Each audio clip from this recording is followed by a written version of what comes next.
Well, it is Labor Day, and it wouldn't be Labor Day without this guy. Even though his labor of love is continuing to evolve, now that he is retired, he will always be proud to be a member of the Eastern Atlantic States Regional Council of the Carpenters. He is Rick Okreshewski, and he spends a couple of segments with me right now to talk about passing the torch, that tool belt and toolbox to future generations, and to keep labor burning bright for future generations. Happy Labor Day evening, sir. How was your day today?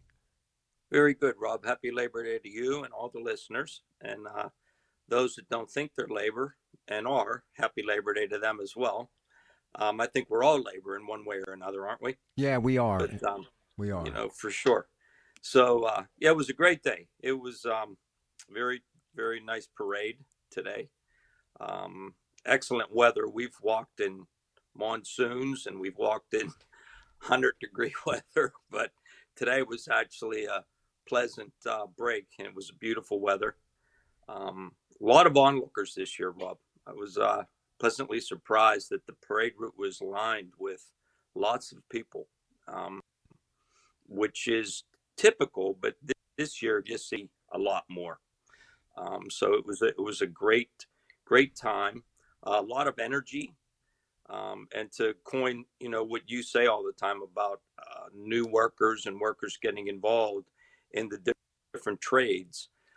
There was a lot of optimism from lots of whenever I say young people, I mean young to the business, not necessarily age, but young into the business of every one of the trades. And I visited a few of my friends at different trades, and there was just lots of optimism and good conversation of both young and old, and great day today. It was a very nice day.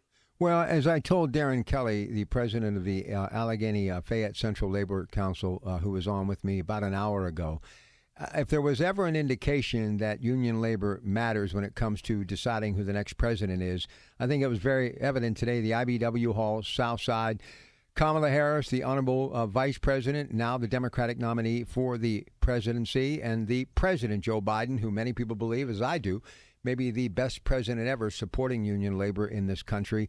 They were here for a reason. Obviously, it's an election season, but they know the best place to be if you need Pennsylvania is amongst union workers, and that was very prevalent and evident today, was it not? There's no doubt. And just to remind everyone, President Biden has been here multiple times.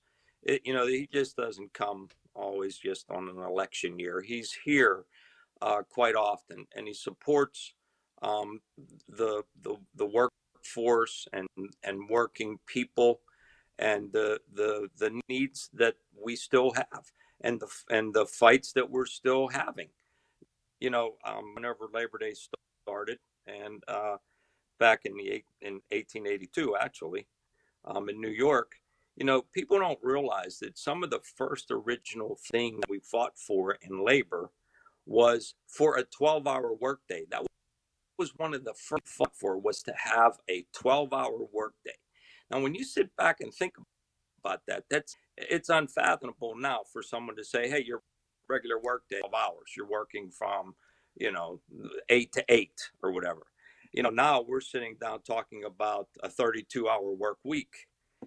So when you sit back and you start thinking about where labor was and where labor's come to through the processes of people being organized and unionized, and we're not saying anything that's about a non-union labor force.